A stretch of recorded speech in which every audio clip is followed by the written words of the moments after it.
All right. So we have two ways of dealing with hash tables and dealing with collisions. So the first is open addressing, and the second is chaining. And they're fairly straightforward. Open addressing means, hey, somebody's in my spot. Suppose you basically get hashed, you get a collision because you find somebody in your spot. That's the only way a collision happens. You find somebody in your spot, right? You take your hash code, you take your key, generate the hash code, modify the size of the table to find what index you should be in the hash table. You go there, somebody's already there. So what you do is you just simply take the next one. That is open addressing in a nutshell. Take the next empty one, rather. There's somebody in that one. Sorry. So you go up, go to the next one. If it's not open, you go to the next one. Not open, you go to the next one until you get to an empty spot. There will be a guarantee to be an empty spot because once this table reaches some capacity, be it 75%, 50%, 90%, whatever, once it gets full up, we will create a new hash table twice the size and take everything from the old one and rehash it. So basically insert everything take every item just like we did with the array list, and instead of copying it over, we're going to re-add it to the new one. So now that we have space again. That is open addressing. Specifically, we're going to be looking at linear probing because I use that term next. Next means linear probing means that we've got the intuitive sense of next. In other words, that the next item is the next index over, +1. Then if +1 doesn't work, then +2, then +3, then +4. So keep going until you get some amount away and you find it. Or rather, it's +1 each time for a total of +2, then +3 and +4. This is contrasted with quadratic probing, where basically we will change where next is defined as basically 1 squared away, then look at 2 squared away, then 3 squared away from your initial spot. Okay. So chaining, on the other hand, is a bit different, but it's not that bad to deal with. Essentially, instead of having one slot, you have a linked list where you throw everything in that should go into that index. It's sometimes called bucket hashing because essentially everything that gets hashed to that index and has a collision, it gets thrown into a big bucket. So here's the algorithm for basically finding an item where it should be in the hash table using open addressing. Figure out the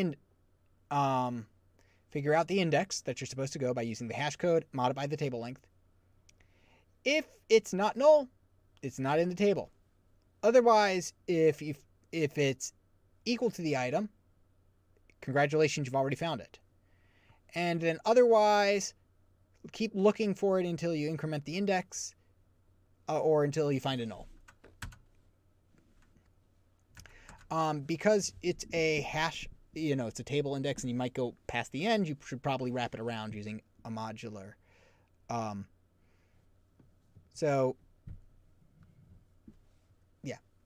Again, this is just simply repeating what I have already said. Make sure wrap around if you get to the end, and simply ensure that you're always going to have empty spots by making sure that that when it gets full to a certain spot, we are going to, when its load factor gets to a certain amount,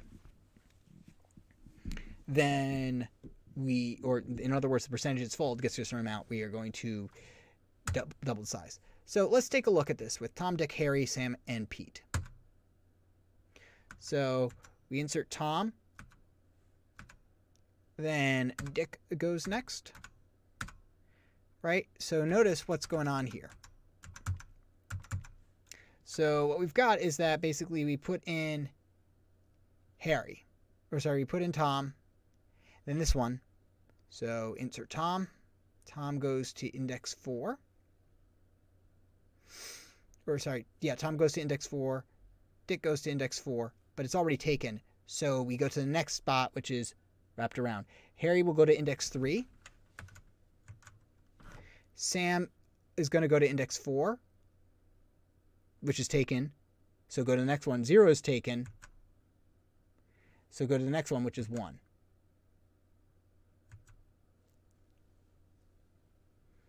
And then Pete, poor Pete, he has to go, that's taken, that's taken, that's taken, that's taken. So then Pete is going to end up at index 2. How would I look for Sam, by the way? In this hash table example, the way you would look for Sam is that you'd say, oh, Sam is at index, here's his hash code mod by 5 because 5 is the size of the table. Go to index 4. Go, that's not Tom. Sorry, that's not, yeah, looking for Sam. So that's not Sam. That's not Sam. That's Sam.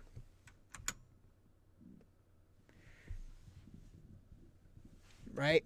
So, Tom and Harry is pretty quick because they're where you expect them. Otherwise, though, it's a linear search. So what we're going to do is that we are going to use a bigger table. And if you use a bigger table, you only get one collision.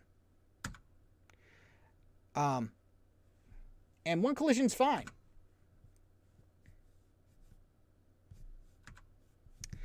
So to delete it, as you'll see in the video that I do, you can't just simply set it to null.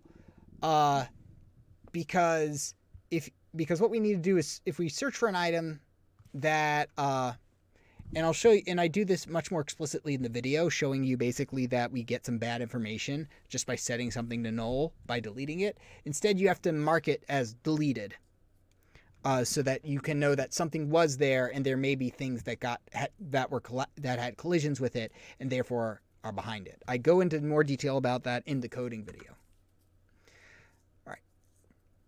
So how do we reduce the amount of collisions? Having a larger table and using a prime number sized table. That reduces collisions because primes don't have factors. And when we're doing modular arithmetic, that really matters. So again, we are going to resize our table once it gets full to a certain length. And this is exactly what I was explaining earlier at the beginning of this video. So linear probing, typically what's going to happen is that you get clusters of stuff. Just to kind of like, we all want to go to this spot, and then so I take the next spot, and then somebody else wants to go to either the first spot or second spot, and so that they end up going to the third spot. So it ends up getting pretty clustered. Instead, quadratic probing,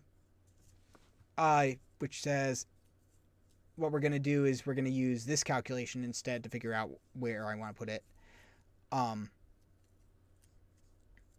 It instead really helps basically spread things out.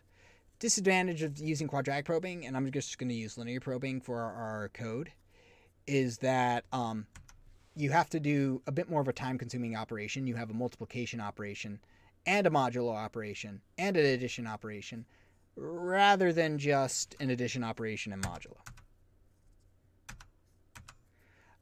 So the other way we handle collisions is chaining, where basically this is, again, I mentioned this earlier.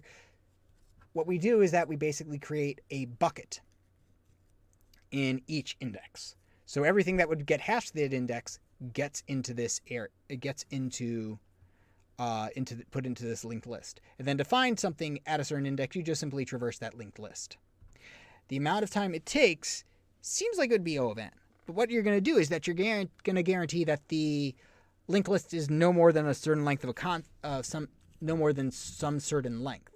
Now, if everything is evenly distributed in the table, everything should basically end up, all the linked list should be the same length. Advantages is that you don't have to check any different spots. You don't have to resize the table as often. It's fairly easy to add it, and removing doesn't require any of the workarounds we're going to have to come up with, because you can just simply delete it from the linked list. So now we're going to actually talk about, because we're looking at this and we're talking about linear time a bit, mentions linear time a couple times. So how in the world is this actually constant time?